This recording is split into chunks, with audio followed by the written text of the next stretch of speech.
ರಾಜ್ಯದಲ್ಲಿ commercial gas ಅಭಾವದಿಂದಾಗಿ ಸಮಸ್ಯೆ ಉಂಟಾಗ್ತಾ ಇದೆ. ಕಳೆದ ಕೆಲವು ದಿನಗಳಿಂದ ಹೋಟೆಲ್ ಉದ್ಯಮಕ್ಕೆ ಭಾರಿ ಹೊಡೆತ ಬಿದ್ದಿದೆ. ಇತ್ತ ಬೆಂಗಳೂರಲ್ಲಿ ಅನೇಕ ಹೋಟೆಲ್ಗಳು ಗ್ಯಾಸ್ ಅಲಭ್ಯತೆಯಿಂದಾಗಿ ಬಂದ್ ಆಗಿವೆ.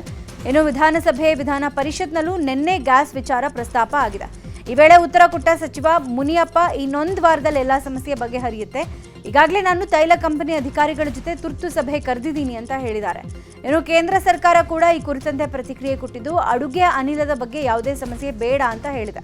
ಇನ್ನು ನಿನ್ನೆ ಬೆಂಗಳೂರು ಹೋಟೆಲ್ ಮಾಲೀಕರ ಸಂಘ ಕೂಡ ಸುದ್ದಿಗೋಷ್ಠಿಯನ್ನ ನಡೆಸಿದ್ದು ಬೆಂಗಳೂರಲ್ಲಿ ಕೆಲವು ಹೋಟೆಲ್ಗಳನ್ನು ಮುಚ್ಚಲಾಗಿದ್ದು ಅವುಗಳನ್ನು ಮತ್ತೆ ಓಪನ್ ಮಾಡಿಸ್ತೀವಿ.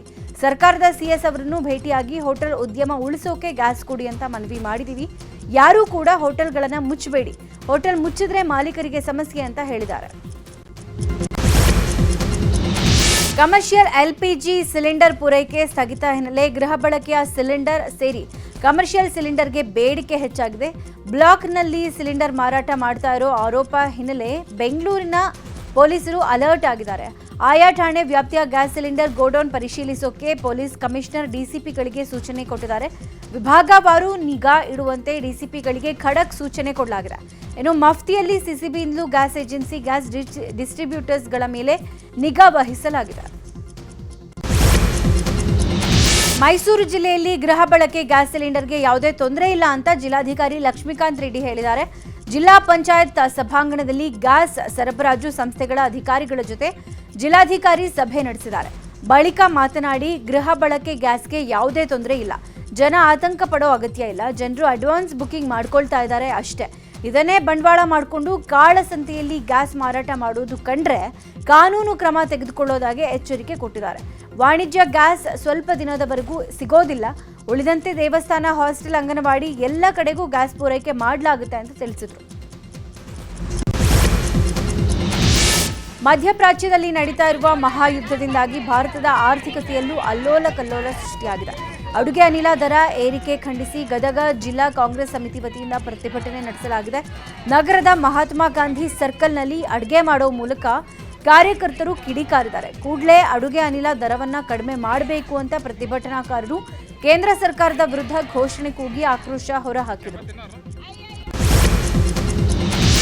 ಮಧ್ಯಪ್ರಾಚ್ಯದಲ್ಲಿ ಯುದ್ಧ ನಡೀತಾ ಇದೆ. ರಾಜ್ಯದಲ್ಲಿ ಸಿಲಿಂಡರ್ ಅಭಾವ ಉಂಟಾಗಿದೆ. ದಾವಣಗೆರೆಯಲ್ಲಿ 3 ಸ್ಟಾರ್ ಹೋಟೆಲ್ಗಳಿಗೂ ಬಿಸಿ ತಟ್ಟಿದೆ. ಕಮರ್ಷಿಯಲ್ ಸಿಲಿಂಡರ್ ಸಿಗದೆ ನಗರದ ಪ್ರತಿಷ್ಠಿತ ಹೋಟೆಲ್ ಅಪೂರ್ವ ರೆಸಾರ್ಟ್ ಮಾಲೀಕರು ಈಗ ಸೌದೆ ಒಲೆ ಮೊರೆ ಹೋಗಿದ್ದಾರೆ. ಕಮರ್ಷಿಯಲ್ ಸಿಲಿಂಡರ್ ಕೊರತೆಯಿಂದಾಗಿ 7 ಸೌದೆ ಒಲೆಗಳನ್ನು ಬಳಕೆ ಮಾಡ್ತಾ ಇದ್ದಾರೆ. ಪ್ರತಿನಿತ್ಯ ಹೋಟೆಲ್ಗೆ 6 ಕಮರ್ಷಿಯಲ್ ಸಿಲಿಂಡರ್ ಬೇಕಾಗ್ತಾ ಇತ್ತು. ಆದರೆ ನಮಗೆ ಕಟ್ಟಿಗೆಯ ಸೌಲಭ್ಯ ಇರೋದ್ರಿಂದ ಸೌದೆ ಒಲೆ ಅಡುಗೆ ಮಾಡ್ತಾ ಇದ್ದೀವಿ. ಅಲ್ಲದೆ ಕರೆಂಟ್ ಒಲೆ ಕೂಡ ಇದೆ, ಇದರಲ್ಲೇ ಟೀ ಕಾಫಿ ಮಾಡಲಾಗುತ್ತೆ ಅಂತ ಹೋಟೆಲ್ ಮಾಲೀಕ ರಾಜಣ್ಣ ತಿಳಿಸಿದ್ದಾರೆ. ಮಧ್ಯಪ್ರಾಚ್ಯ ಯುದ್ಧದ ಪರಿಣಾಮ ಅನ್ನದಾಸೋಹ ಮಠಗಳ ಮೇಲೂ ಬೀರಿದೆ. ಉತ್ತರ ಕರ್ನಾಟಕ ಪ್ರಖ್ಯಾತ ಶ್ರೀ ತೋಂಟದಾರ್ಯ ಮಠಕ್ಕೆ ಗ್ಯಾಸ್ ಸಿಲಿಂಡರ್ ಅಭಾವದ ಬಿಸಿ ತಟ್ಟಿದೆ. ಇನ್ನೆರಡು ದಿನ ಆಗುವಷ್ಟು ಮಾತ್ರ ಕಮರ್ಷಿಯಲ್ ಸಿಲಿಂಡರ್ ಮಠದಲ್ಲಿದ್ದು 3 ಹೊತ್ತು ಅನ್ನದಾಸೋಹಕ್ಕೆ ಸಿಲಿಂಡರ್ ಇಲ್ಲದ ಕಾರಣಕ್ಕಾಗಿ ಅಡುಗೆ ಮಾಡೋಕೆ ಸಮಸ್ಯೆ ಆಗಿದೆ. ಈ ಸಮಯದಲ್ಲಿ ನೀರಿನಲ್ಲಿ ಕಾಳು ನೆನೆಸಿ ಸೇವನೆ ಮಾಡೋದು ಒಳ್ಳೆಯದು. ಇದರಿಂದ ಬಿಸಿ ಆಹಾರಕ್ಕಿಂತ ತರಕಾರಿ ಕಾಳು ತಿನ್ನಬಹುದು ಅಂತ ತೋಂಟದಾರ್ಯ ಮಠದ ಡಾಕ್ಟರ್ ತೋಂಟದ ಸಿದ್ದರಾಮ ಸ್ವಾಮಿಗಳು ಸಲಹೆ ಕೊಟ್ಟಿದ್ದಾರೆ. ಇರಾನ್ ಇಸ್ರೇಲ್ ಯುದ್ಧದಿಂದಾಗಿ ಇಡೀ ಪ್ರಪಂಚದ ಅರ್ಧಕ್ಕರ್ಧ ದೇಶಗಳ ಸಂಕಷ್ಟ ಅನುಭವಿಸುವಂತಹ ಪರಿಸ್ಥಿತಿ ಇದೆ. ಭಾರತದ ಮೇಲೂ ಭಾರೀ ಪರಿಣಾಮ ಬೀರಿದು ಗ್ಯಾಸ್ ಸಿಲಿಂಡರ್ಗಾಗಿ ಪರದಾಡುವಂತಾಗಿದೆ. ಇದೀಗ ಗ್ರಾನೈಟ್ ಉದ್ಯಮಕ್ಕೂ ಹೊಡೆತ ಬಿದ್ದಿದೆ. ಚಾಮರಾಜನಗರ ಜಿಲ್ಲೆಯಿಂದ ಕಪ್ಪುಶಿಲೆ ರಫ್ತು ಸ್ಥಗಿತವಾಗಿದೆ. ಚಾಮರಾಜನಗರ ಜಿಲ್ಲೆಯ ಕಪ್ಪುಶಿಲೆಗೆ ವಿದೇಶಗಳಲ್ಲೂ ಬೇಡಿಕೆ ಇತ್ತು. ಇದೀಗ ಯುದ್ಧದಿಂದಾಗಿ ಗ್ರಾನೈಟ್ ಉದ್ಯಮವೇ ಸ್ಥಗಿತಗೊಳ್ಳೋ ಸಾಧ್ಯತೆ ಇದೆ. ಮಧ್ಯಪ್ರಾಚ್ಯದಲ್ಲಿ 14 ದಿನವೂ ಸಂಘರ್ಷ ಮುಂದುವರೆದಿದೆ. ಅಮೆರಿಕ ಇಸ್ರೇಲ್ ಜಂಟಿ ದಾಳಿಗೆ ತಿರುಗೇಟು ಕೊಡ್ತಾ ಇರುವ ಇರಾನ್ ಕೊಲ್ಲಿ ರಾಷ್ಟ್ರಗಳ ಮೇಲೆ ನಿರಂತರ ಪ್ರತಿದಾಳಿ ಮಾಡ್ತಾ ಇದೆ. ಒಮಾನ್, ಕುವೈತ್, ಬಹ್ರೇನ್, ದುಬೈ ಮತ್ತು ಇರಾಕ್ ವಿರುದ್ಧ ಇರಾನ್ ಡ್ರೋನ್ ದಾಳಿ ನಡೆಸಿದೆ. ಬುರ್ಜ್ ಖಲೀಫಾದಿಂದ ಕೇವಲ 4 ಕಿಲೋಮೀಟರ್ ದೂರದ ಅಲ್ ಬದಾದಲ್ಲಿ ಡ್ರೋನ್ ದಾಳಿ ಮುಂದುವರೆದಿದೆ. ಅಮೆರಿಕದ ನೆಲೆಗಳನ್ನು ಟಾರ್ಗೆಟ್ ಮಾಡ್ತಾ ಇರುವ ಇರಾನ್ ಬಸ್ರಾ ಬಳಿ ತೈಲ ನೆಲೆಗಳನ್ನು ಉಡಾಯಿಸಿದೆ. ಇನ್ನು ಆತ್ಮಾಹುತಿ ದಾಳಿ ಹಿನ್ನೆಲೆ ಅಮೆರಿಕ ಹಡಗಿನಲ್ಲಿದ್ದ ಭಾರತೀಯ ನೌಕರರು ಸೇರಿ ಹಲವರು ಗಾಯಗೊಂಡಿದ್ದಾರೆ. ಈ ನಡುವೆ ಮಾತುಕತೆ ಮೂಲಕ ಯುದ್ಧ ನಿಲ್ಲಿಸಿ ಅಂತ ಇರಾನ್ ಅಧ್ಯಕ್ಷರಿಗೆ ಪ್ರಧಾನಿ ಮೋದಿ ದೂರವಾಣಿ ಮೂಲಕ ಮನವಿ ಮಾಡಿಕೊಂಡಿದ್ದಾರೆ. ಹೆಚ್ಚುತ್ತಾ ಇರುವ ಉದ್ವಿಗ್ನತೆ, ನಾಗರಿಕರ ಜೀವಹಾನಿ ಮತ್ತು ಮೂಲ ಸೌಕರ್ಯಗಳ ನಾಶದ ಬಗ್ಗೆ ಕಳವಳ ವ್ಯಕ್ತಪಡಿಸಿದ್ದಾರೆ. ಭಾರತೀಯ ನಾಗರಿಕರ ಸುರಕ್ಷತೆ ಮತ್ತು ಭದ್ರತೆಯ ಜೊತೆಗೆ ಸರಕು ಮತ್ತು ಇಂಧನದ ಸುಗಮ ಸಾಗಣೆ ಬಗ್ಗೆ ಚರ್ಚೆ ನಡೆಸಿದ್ದಾರೆ. ಅಸ್ಸಾಂನಲ್ಲಿ ಆಪರೇಷನ್ ಕಮಲ ಭೀತಿ ಎದುರಾಗಿದ್ದು 10 ಮಂದಿ ಕಾಂಗ್ರೆಸ್ ಶಾಸಕರು ಬೆಂಗಳೂರಿಗೆ ಆಗಮಿಸಿದ್ದಾರೆ. ರಾತ್ರಿ 11 ಗಂಟೆಗೆ ಸುಮಾರಿಗೆ ಆಗಮಿಸಿದ ಶಾಸಕರನ್ನ 7 ಇನೋವಾ ಕಾರುಗಳಲ್ಲಿ ಬಿಡದಿಯ ವಂಡರ್ಲಾ ರೆಸಾರ್ಟ್ಗೆ ಶಿಫ್ಟ್ ಮಾಡಲಾಗಿದೆ. ಶಾಸಕರ ಭದ್ರತೆಗೆ 2 ಪೊಲೀಸ್ ವಾಹನಗಳನ್ನು ನಿಯೋಜನೆ ಮಾಡಲಾಗಿತ್ತು. ಬಿಗಿ ಭದ್ರತೆಯಲ್ಲಿ ವಂಡರ್ಲಾ ರೆಸಾರ್ಟ್ ತಲುಪಿದ ಶಾಸಕರು ರಾತ್ರಿ ರೆಸಾರ್ಟ್ನಲ್ಲಿ ವಾಸ್ತವ್ಯ ಹೂಡಿದ್ರು. ಇನ್ನು ಅಸ್ಸಾಂ ಶಾಸಕರು ಇದ್ದ ಕಾರಣ ರೆಸಾರ್ಟ್ ಸುತ್ತ ಪೊಲೀಸ್ ಸರ್ಪಗಾವಲು ಏರ್ಪಡಿಸಲಾಗಿತ್ತು. ರಾಜ್ಯ ಕಾಂಗ್ರೆಸ್ನಲ್ಲಿ ಕುರ್ಚಿ ಗುದ್ದಾಟ ಮತ್ತೆ ಜೋರಾಗಿದೆ. ಮಂತ್ರಿ ಸ್ಥಾನಕ್ಕಾಗಿ ನಿನ್ನೆ ಕಾಂಗ್ರೆಸ್ನ 25ಕ್ಕೂ ಹೆಚ್ಚು ಶಾಸಕರು ಸಭೆ ನಡೆಸಿದ್ದಾರೆ. ಬೇಳೂರು ಗೋಪಾಲಕೃಷ್ಣ, ಅಬ್ಬಯ್ಯ ಪ್ರಸಾದ್, ಸವದಿ ನಾರಾಯಣಸ್ವಾಮಿ, ಶಿವಲಿಂಗೇಗೌಡ ಸೇರಿ ಅನೇಕರು ಸಭೆ ನಡೆಸಿದ್ದು ಹೊಸಬರಿಗೆ ಸಚಿವ ಸ್ಥಾನ ನೀಡಬೇಕು ಅನ್ನೋ ಬಗ್ಗೆ ಚರ್ಚೆ ಆಗಿದೆ. ಈ ಸಂಬಂಧ ದೆಹಲಿ ಹೈಕಮಾಂಡ್ ಕದ ತಟ್ಟೋಕೆ ಮೀಟಿಂಗ್ನಲ್ಲಿ ನಿರ್ಧಾರ ಮಾಡಲಾಗಿದೆ. ಸಭೆ ಬಳಿಕ ಮಾತನಾಡಿದ ಶಾಸಕ ಬೇಳೂರು ಗೋಪಾಲಕೃಷ್ಣ, ನಾಯಕತ್ವ ಬದಲಾವಣೆ ಬಗ್ಗೆ ಏನೂ ಚರ್ಚೆ ಆಗಿಲ್ಲ. ಸಚಿವ ಸಂಪುಟದ ಬದಲಾವಣೆ ಬಗ್ಗೆ ಮಾತ್ರ ಚರ್ಚೆ ಮಾಡಿರುವುದು ಅಂತ ಹೇಳಿದ್ದಾರೆ. ಇತ್ತ ಶಿವಲಿಂಗೇಗೌಡ ಮಾತನಾಡಿ 30 ಮಂದಿ MLAಗಳು ಸೇರಿದ್ವಿ. ಇದು ಪಕ್ಷದ ವಿರುದ್ಧ ಸಭೆಯಲ್ಲ. ನಾನು ಸಚಿವ ಸ್ಥಾನದ ಪ್ರಬಲ ಆಕಾಂಕ್ಷಿಯಾಗಿದ್ದೀನಿ ಅಂತ ಹೇಳಿದ್ದಾರೆ. ನಮ್ಮ ಹಿರಿಯ ಸ್ನೇಹಿತರು 3 ಬಾರಿ 4 ಬಾರಿ 5 ಬಾರಿ ಗೆದ್ದಂಥ ಹಿರಿಯ ನಾಯಕರು ಮತ್ತು ನಾವೆಲ್ಲ ಸೇರಿ ಒಂದು ಚರ್ಚೆಯನ್ನು ಮಾಡಿದ್ದೀವಿ. ಈ ಚರ್ಚೆ ಅಂದರೆ ಮುಂದಿನ ಇದರಲ್ಲಿ ಪಕ್ಷದ ಒಳ್ಳೆಯದಕ್ಕಾಗಿ, ಪಕ್ಷದ ಒಳಿತಿಗಾಗಿ ನಾವೆಲ್ಲ ಸೇರಿ ಮುಂದೆ ಏನಾಗಬೇಕನ್ನೋ ರೀತಿಯಲ್ಲಿ ಚರ್ಚೆ ಮಾಡಿದ್ದೀವಿ. ಹಾಗೆ ನಮ್ಮ ಕ್ಷೇತ್ರಗಳಲ್ಲಿ ಏನೇನಾಗಬೇಕು ಅದ್ರ ಬಗ್ಗೆನೂ ಚರ್ಚೆ ಮಾಡಿ ಮುಂದೆ ನಾವು ಕೆಲವು ಮಂತ್ರಿ ಸ್ಥಾನಗಳನ್ನು ಕಲ್ಪಿಸಿಕೊಡ್ಬೇಕು ಅನ್ನೋದು ಚರ್ಚೆ ಆಗಿದೆ. ಅದನ್ನು ಹೈಕಮಾಂಡ್ ಮುಂದೆ ಇಡಬೇಕು ಅನ್ನೋದು ನಾವೆಲ್ಲ ಎಲ್ಲ ನಮ್ಮ ಹಕ್ಕುಗಳನ್ನು ಕೇಳಿದ್ದೀವಿ, ಅಷ್ಟೇ ಕೇಳಿದ್ದೀವಿ. ನಾವು ಚರ್ಚೆ ಮಾಡಿದ್ದೀವಿ. ರೀಶಫಲ್ ಮಾಡಿಕೊಡ್ಬೇಕು. ಈಗ ಆಯಿತು, 2.5 ವರ್ಷ ಆಗೋಯ್ತು. ಬೇರೆಯವ್ರಿಗೆ ಒಂದು ಅವಕಾಶ ಮಾಡಿ ಪಕ್ಷ ಮುಂದೆ ಬರಲಿಕ್ಕೆ ಅವಕಾಶ ಆಗಬೇಕು ಅನ್ನೋದು ನಮ್ಮಲ್ಲೂ. 25 ಜನ 30 ಜನ ಶಾಸಕರು ಸೇರಿದ್ದು. ನಮ್ಮ ಉದ್ದೇಶ ಇಷ್ಟು, 2.5 ವರ್ಷಕ್ಕೆ ರೀಶಫಲ್ ಮಾಡ್ತೀವಿ ಅಂತೇಳಿ ನಮ್ಮ ಹೈಕಮಾಂಡು, ನಮ್ಮ ಮುಖ್ಯಮಂತ್ರಿಗಳೆಲ್ಲ ಹೇಳಿದರು. ಅದನ್ನು ಜಲ್ದಿ 2.5 ವರ್ಷ ಆಯ್ತಾ ಬಂತು ಮಾಡಿ ಅಂತ. ನಮ್ಮದು ಯಾವುದೇ ನಾಯಕತ್ವದ ವಿರುದ್ಧ ಅಲ್ಲ, ಯಾವುದೇ ಪಕ್ಷದ ವಿರುದ್ಧ ಚಟುವಟಿಕೆ ಅಲ್ಲ. ನಮ್ಮ ಸಮಾನ ಮನಸ್ಕರೆಲ್ಲ ಸೇರಿ ನಮಗೆ ರೀಶಫಲ್ ಮಾಡಿ, ನಮಗೆ ಯಾರ್ಯಾರಿಗೆ ನಿಮ್ಗೆ ಅವಕಾಶ ಸಿಗುತ್ತೋ ನಿಮಗೆ ಬಿಟ್ಟಿದ್ದು, ನೀವು ಯಾರಿಗೆ ಕೊಡ್ತೀರೋ ಅವರಿಗೆ ಕೊಡಿ, ನಮಗೆ ಕೊಡಿ ಅಂತಲ್ಲೇ ನಾವು ಕೇಳೋದಿಲ್ಲ. ನೀವು ಯಾರ್ಯಾರಿಗೆ ಹೇಳಿದ್ದೀರಿ ಅವರಿಗೆ ರೀಶಫಲ್ ಜಲ್ದಿ ಮಾಡಬೇಕು ಅನ್ನೋದನ್ನು ಅವ್ರಿಗೆ ಮನವರಿಕೆ. ನಾನು ಪ್ರಮುಖ ಆಕಾಂಕ್ಷಿ ಆಗಿದ್ದೀನಿ. ನನಗೆ ಹಿಂದೆ ನಾನು ಆ ಪಕ್ಷಕ್ಕೆ, ನಮ್ಮ ಪಕ್ಷಕ್ಕೆ ಸೇರಬೇಕಾದ್ರೆ ನನಗೆ ಹೇಳಿದರು. ಅದನ್ನು ನಾನು ಮನವರಿಕೆ ಮಾಡ್ತಾಯಿದ್ದೀನಿ. ರೀಶಫಲ್ಲೇ ಆಗಿಲ್ಲ, ಅದರಿಂದ ರೀಶಫಲ್ ಅದಕ್ಕೆ ಕೊಡ್ತಾರೆ ಅಂತ. ರೀಶಫಲ್ ಆದರೆ ಸಿಗುತ್ತೆ ಅನ್ನೋ ಭರವಸೆಲಿದ್ದೀನಿ. ಅದು ದಾವಣಗೆರೆ ಬೈ ಎಲೆಕ್ಷನ್ ಟಿಕೆಟ್ಗೆ ಲಾಬಿ ಜೋರಾಗಿದೆ. ಮಗ ಸಮರ್ಥಿಗೆ ಟಿಕೆಟ್ ಕೊಡಬೇಕು ಅಂತ SS ಮಲ್ಲಿಕಾರ್ಜುನ ಬೇಡಿಕೆ ಇಟ್ಟಿದ್ದಾರೆ. ಹೊರಗಿನವರು ಬಂದು ಗೊಂದಲ ಸೃಷ್ಟಿಸೋದು ಸರಿಯಿಲ್ಲ. ನಮ್ಮ ಕ್ಷೇತ್ರ ಗೆಲ್ಲೋ ಹೊಣೆ ನಮ್ಮದು, ಜವಾಬ್ದಾರಿ ಕೊಡಿ ಅಂತ CM ಮತ್ತು DCMಗೆ ಮಲ್ಲಿಕಾರ್ಜುನ್ ಸೇರಿ ಮುಖಂಡರು ಕೂಡ ಮನವಿ ಮಾಡಿದ್ದಾರೆ. ಇನ್ನು ಮುಸ್ಲಿಂ ಅಭ್ಯರ್ಥಿಗೆ ಟಿಕೆಟ್ ಕೊಡಿಸೋಕೆ ಜಮೀರ್ ಪ್ರಯತ್ನ ಪಟ್ಟಿದ್ದಾರೆ. ಹೀಗಾಗಿ ಅಬ್ದುಲ್ ಜಬ್ಬಾರ್ ಮತ್ತು ಸಚಿವ ಜಮೀರ್ ಮೇಲೂ ಆಕ್ರೋಶ ಹೊರಹಾಕಿದ್ದಾರೆ. ಜಮೀರ್ ವಿರುದ್ಧ CM ಸಿದ್ದರಾಮಯ್ಯ, DCMಗೆ ಸಚಿವರು ದೂರು ಕೊಟ್ಟಿದ್ದಾರೆ. ಬಾಗಲಕೋಟೆಯಲ್ಲಿ ಉಪಚುನಾವಣೆ ಅಖಾಡ ರಂಗೇರಿದೆ. ಉಪಚುನಾವಣೆ ಗೆಲ್ಲೋಕೆ ಕಾಂಗ್ರೆಸ್ ಕಸರತ್ತು ಮಾಡ್ತಾ ಇದೆ. ಕಾಂಗ್ರೆಸ್ನಲ್ಲೇ ಮುಖಂಡರ ಭಿನ್ನಾಭಿಪ್ರಾಯ ಜೋರಾಗಿದೆ. ಮಾರ್ಚ್ 15 ಅಥವಾ 16ನೇ ತಾರೀಕು ಉಪಚುನಾವಣೆ ದಿನಾಂಕ ಘೋಷಣೆ ಆಗೋ ಸಾಧ್ಯತೆ ಇದೆ. ಈ ಹೊತ್ತಲ್ಲೇ ಉಪಚುನಾವಣಾ ಅಖಾಡಕ್ಕೆ CM ಸಿದ್ದರಾಮಯ್ಯ ಎಂಟ್ರಿ ಕೊಡಲಿದ್ದಾರೆ. ಮಾರ್ಚ್ 14ನೇ ತಾರೀಕು ಮೆಡಿಕಲ್ ಕಾಲೇಜ್ ಶಂಕುಸ್ಥಾಪನೆಗೆ ಬಾಗಲಕೋಟೆಗೆ CM ಭೇಟಿ ಕೊಡಲಿದ್ದಾರೆ. ಎಲ್ಲರನ್ನೂ ಒಗ್ಗೂಡಿಸಿ ಚುನಾವಣೆಗೆ ಸಿದ್ಧವಾಗೋಕೆ ಕಾಂಗ್ರೆಸ್ ಈಗ ಕಸರತ್ತು ಮಾಡ್ತಾ ಇದೆ. ಒಳ ಮೀಸಲಾತಿ ಗೊಂದಲದ ವಿರುದ್ಧ ಬಿಜೆಪಿ ಸಮರ ಸಾರೋಕೆ ಮುಂದಾಗಿದೆ. ಸರ್ಕಾರದ ಭರವಸೆ ನಡುವೆಯೂ ಹೋರಾಟಕ್ಕೆ ಬಿಜೆಪಿ ನಾಯಕರು ಯೋಜನೆ ರೂಪಿಸಿದ್ದಾರೆ. ಮಾರ್ಚ್ 22ನೇ ತಾರೀಕಿನಿಂದ ಈ ಚಿತ್ರದುರ್ಗದಿಂದ ಬೆಂಗಳೂರಿನ ತನಕ ಪಾದಯಾತ್ರೆ ನಡೆಸೋ ಬಗ್ಗೆ ನಿರ್ಧಾರ ಮಾಡಿದ್ದಾರೆ. ಇವತ್ತು ಮಲ್ಲೇಶ್ವರಂನ ಬಿಜೆಪಿ ಕಚೇರಿಯಲ್ಲಿ ಸುದ್ದಿಗೋಷ್ಠಿ ನಡೆಸಲಿದ್ದಾರೆ.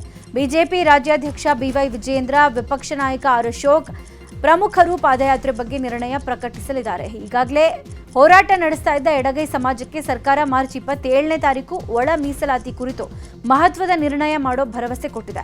ಬಿಜೆಪಿ ಹೋರಾಟ ತೀವ್ರಗೊಳಿಸೋ ಮೂಲಕ ದಲಿತ ಎಡಗೈ ಸಮುದಾಯವನ್ನ ಮತ್ತೆ ಸೆಳೆಯೋಕೆ ರಣತಂತ್ರ ರೂಪಿಸಿದೆ. ರಾಜ್ಯ ಬಿಜೆಪಿ ಮಾಜಿ ಅಧ್ಯಕ್ಷ ನಳಿನ್ ಕುಮಾರ್ ಕಟೀಲ್ ರಾಜಕೀಯಕ್ಕೆ ಗುಡ್ ಬೈ ಹೇಳ್ತಾರಾ ಅನ್ನೋ ಪ್ರಶ್ನೆ ಮೂಡ್ತಾ ಇದೆ.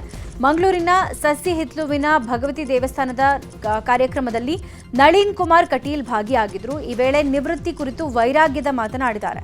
ಸಾರ್ವಜನಿಕ ಜವಾಬ್ದಾರಿಯಿಂದ ಮುಕ್ತನಾಗೋ ಬಯಕೆಯಲ್ಲಿದ್ದೀನಿ ಅಂತ ಹೇಳೋದ್ರ ಮೂಲಕ ರಾಜಕೀಯ ಹಾಗೂ ಚುನಾವಣೆ ನಿವೃತ್ತಿಯ ಬಗ್ಗೆ ಚರ್ಚೆಯನ್ನ ಹುಟ್ಟುಹಾಕಿದ್ದಾರೆ.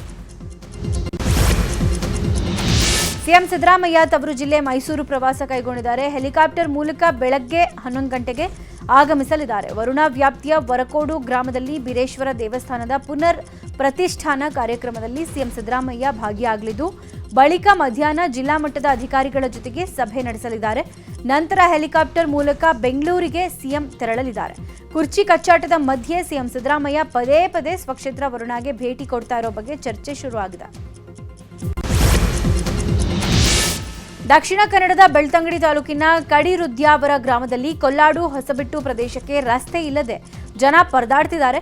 ನಮ್ಮ ಸಂಘಟನೆ ಅಲ್ಲಿನ ನಿವಾಸಿಗಳ ಪರ ಹೋರಾಟಕ್ಕೆ ಇಳಿದಿದೆ.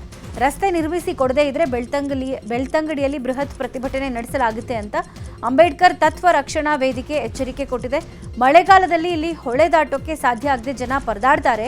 ಇಲ್ಲಿ ಶಾಶ್ವತ ರಸ್ತೆ ನಿರ್ಮಾಣ ಮಾಡಬೇಕು. 2012ರಲ್ಲಿ ಗ್ರಾಮಸ್ಥರು ಶಾಸಕರಿಗೆ ಮನವಿಯನ್ನ ಸಲ್ಲಿಸಿದ್ರು. ಆದರೆ ಇದುವರೆಗೂ ಇಲ್ಲಿ ರಸ್ತೆ ವ್ಯವಸ್ಥೆ ಆಗಿಲ್ಲ ಅಂತ ಕಿಡಿಕಾರಿದ್ದಾರೆ. ಬೇಸಿಗೆ ಆರಂಭದಲ್ಲೇ ಬೀದರ್ ಜಿಲ್ಲೆಯ ಹಲವು ಗ್ರಾಮಗಳಲ್ಲಿ ಕುಡಿಯೋ ನೀರಿನ ಸಮಸ್ಯೆ ಉಂಟಾಗಿದೆ. ಕಳೆದ 2 ತಿಂಗಳಿಂದ ಭಾಲ್ಕಿ ತಾಲೂಕಿನ ಬಸವನವಾಡಿ ಗ್ರಾಮದಲ್ಲಿ ಕುಡಿಯುವ ನೀರಿನ ಅಭಾವ ಉಂಟಾಗಿದ್ದು ಗ್ರಾಮಸ್ಥರು ಪರದಾಡುವಂತಾಗಿದೆ. ದಿನನಿತ್ಯದ ಬಳಕೆ ಹಾಗೂ ಕುಡಿಯುವ ನೀರಿಗಾಗಿ ಮಹಿಳೆಯರು, ವಯೋವೃದ್ಧರು ದೂರದ ಊರಿನಿಂದ ನೀರು ತರಬೇಕಾದ ಪರಿಸ್ಥಿತಿ ನಿರ್ಮಾಣ ಆಗಿದೆ. ಈ ಕುರಿತು ಗ್ರಾಮ ಪಂಚಾಯಿತಿ ಪಿಡಿಒ, ತಾಲೂಕು ಪಂಚಾಯಿತಿ ಇಒ ಗಮನಕ್ಕೆ ಹಲವು ಬಾರಿ ತರಲಾಗಿದೆ. ಆದರೂ ಸಮಸ್ಯೆಗೆ ಪರಿಹಾರ ಸಿಕ್ಕಿಲ್ಲ ಅಂತ ಗ್ರಾಮಸ್ಥರು ಕಿಡಿಕಾರಿದ್ದಾರೆ. ಕುಡಿಯೋ ನೀರಿನ ಸಮಸ್ಯೆ ಬಗ್ಗೆ ಗ್ರಾಮಸ್ಥರು ತಾಲೂಕು ಪಂಚಾಯಿತಿ ಇಒಗೆ ಕರೆ ಮಾಡಿದ್ರು. ಉಡಾಫೆ ಉತ್ತರ ಕೊಡ್ತಾ ಇದ್ದಾರೆ ಅಂತ ಗ್ರಾಮಸ್ಥರು ಆರೋಪ ಮಾಡಿದ್ದಾರೆ. ಕಾಲುವೆಯಲ್ಲಿ ಈಜೋಕೆ ತೆರಳಿದ್ದ ಯುವಕ ನೀರು ಪಾಲಾಗಿ ಮೃತಪಟ್ಟಿದ್ದಾನೆ. ಈ ಘಟನೆ ಯಾದಗಿರಿಯ ಶಹಪುರ ತಾಲೂಕಿನ ಭೀಮರಾಯನಗುಡಿ ಬಳಿಯ ಕೆಬಿಜೆಎನ್ಎಲ್ ಕಾಲುವೆಯಲ್ಲಿ ನಡೆದಿದೆ. ಕೃಷಿ ಕಾಲೇಜು ವಿದ್ಯಾರ್ಥಿ ಹರೀಶ್ ರೆಡ್ಡಿ ಈಜೋಕ್ ಹೋಗಿ ದುರ್ಘಟನೆ ನಡೆದಿದೆ. ಬೇಸಿಗೆ ಇರೋ ಕಾರಣ ಸ್ನೇಹಿತರ ಜೊತೆಗೆ ಈಜಾಡಲು ತೆರಳಿದ್ದಾಗ ಈ ಅವಘಡ ಸಂಭವಿಸಿದೆ. ಸದ್ಯ ಅಗ್ನಿಶಾಮಕ ದಳದ ಸಿಬ್ಬಂದಿ ಶವಕ್ಕಾಗಿ ಶೋಧ ಕಾರ್ಯ ನಡೆಸುತ್ತಿದ್ದಾರೆ. ಖದೀಮರು ದೇವಾಲಯಗಳ ಬೀಗ ಹೊಡೆದು ಲಕ್ಷಾಂತರ ಮೌಲ್ಯದ ದೇವರ ಒಡವೆಗಳನ್ನು ಕದ್ದೊಯ್ದಿದ್ದಾರೆ. ಈ ಘಟನೆ ಚಾಮರಾಜನಗರದ ಗುಂಡ್ಲುಪೇಟೆ ತಾಲೂಕಿನ ಬರಗಿ ಗ್ರಾಮದ ಬಸವೇಶ್ವರ ಹಾಗೂ ಮಾರಮ್ಮ ದೇವಾಲಯಗಳಲ್ಲಿ ನಡೆದಿದೆ. ಕಳ್ಳರು ದೇವರ ಮೂರ್ತಿಗಳ ಮೇಲಿದ್ದ ಚಿನ್ನದ ತಾಳಿ, ಚಿನ್ನದ ಸರ ಹಾಗೂ ಬೆಳ್ಳಿಯ ವಿಗ್ರಹಗಳನ್ನು ಕಳ್ಳತನ ಮಾಡಿ ಪರಾರಿಯಾಗಿದ್ದಾರೆ. ಜೊತೆಗೆ ಹೋಗುವಾಗ ದೇವಸ್ಥಾನದಲ್ಲಿದ್ದ ಸಿಸಿಟಿವಿ ಹಾರ್ಡ್ ಡಿಸ್ಕ್ ಅನ್ನು ಕದ್ದೊಯ್ದಿದ್ದಾರೆ. ಪೆನ್ಷನ್ ಹೆಸರಲ್ಲಿ ನಿವೃತ್ತ ಅಧಿಕಾರಿಯೊಬ್ಬರಿಗೆ ಲಕ್ಷಾಂತರ ರೂಪಾಯಿ ವಂಚಿಸಿದ ಘಟನೆ ಹುಬ್ಬಳ್ಳಿಯಲ್ಲಿ ಬೆಳಕಿಗೆ ಬಂದಿದೆ. ಪೆನ್ಷನ್ ಕಾರ್ಡ್ ಹೆಸರಲ್ಲಿ ಎಪಿಕೆ ಫೈಲ್ ಇನ್ಸ್ಟಾಲ್ ಮಾಡಿಸಿದ ಅಪರಿಚಿತರು 5.99 ಲಕ್ಷ ರೂಪಾಯಿ ವರ್ಗಾಯಿಸಿಕೊಂಡು ವಂಚಿಸಿದ್ದಾರೆ. ನಿವೃತ್ತ ಅಧಿಕಾರಿ ಅರುಣ ಕುಂದರಿಗಿ ಅನ್ನೋರಿಗೆ ಖದೀಮರು ಮೋಸ ಮಾಡಿದ್ದಾರೆ. ಈ ಬಗ್ಗೆ ಹುಬ್ಬಳ್ಳಿ ಸೈಬರ್ ಕ್ರೈಂ ಪೊಲೀಸ್ ಠಾಣೆಯಲ್ಲಿ ಪ್ರಕರಣ ದಾಖಲಾಗಿದೆ. ಕೆಎಸ್ಆರ್ಟಿಸಿ ಬಸ್ ನಿಂತಲ್ಲೇ ಹೊತ್ತಿ ಉರಿದಿರೋ ಘಟನೆ ಚಿಕ್ಕಮಗಳೂರು ಡಿಪೋದಲ್ಲಿ ನಡೆದಿದೆ. ಶಾರ್ಟ್ ಸರ್ಕ್ಯೂಟ್ನಿಂದ ಬೆಂಕಿ ಹೊತ್ಕೊಂಡಿರೋ ಶಂಕೆ ವ್ಯಕ್ತವಾಗಿದೆ. ಏಕಾಏಕಿ ಬೆಂಕಿ ಕಾಣಿಸಿಕೊಂಡಿದ್ದು ಬಸ್ ಸಂಪೂರ್ಣ ಸುಟ್ಟು ಕರಕಲಾಗಿದೆ. ಒಂದೇ ವಾರದಲ್ಲಿ 3 ಬಸ್ಗಳು ಬೆಂಕಿಗಾಹುತಿಯಾಗಿವೆ. ಸರಿಯಾದ ನಿರ್ವಹಣೆ ಇಲ್ಲದೆ ಬಸ್ಗಳಲ್ಲಿ ಬೆಂಕಿ ಕಾಣಿಸಿಕೊಳ್ತಾ ಇದೆ ಅಂತ ಹೇಳಲಾಗುತ್ತದೆ. ಕಳೆದ 2-3 ದಿನಗಳಿಂದ ಚೊಂಬು ತಲೆಗೆ ಹಾಕೊಂಡು ಪರದಾಡ್ತಾ ಇದ್ದ ಕೋತಿಯನ್ನ ಸ್ಥಳೀಯರು ರಕ್ಷಣೆ ಮಾಡಿದ್ದಾರೆ. ಈ ಘಟನೆ ಉಡುಪಿಯ ಪೆರ್ನಂಕಿಲ ಗ್ರಾಮದ ಚಿತ್ರಬೈಲು ಎಂಬಲ್ಲಿ ನಡೆದಿದೆ. ಚೊಂಬು ತಲೆಗೆ ಹಾಕೊಂಡು ಒದ್ದಾಡ್ತಾ ಇದ್ದ ಮಂಗನನ್ನ ಗಮನಿಸಿದ ಸ್ಥಳೀಯರು ಹಾಗೂ ಪರಿಸರ ಪ್ರೇಮಿ ನವೀನ್ ಕುಮಾರ್, ಚಿತ್ರಬೈಲ್, ಸುಕೇಶ್, ಹರೀಶ್ ರಾಮ್ ಮತ್ತು ವಿಶ್ವನಾಥ್ ಅನ್ನೋರು ಕೋತಿಯನ್ನ ರಕ್ಷಣೆ ಮಾಡಿದ್ದಾರೆ.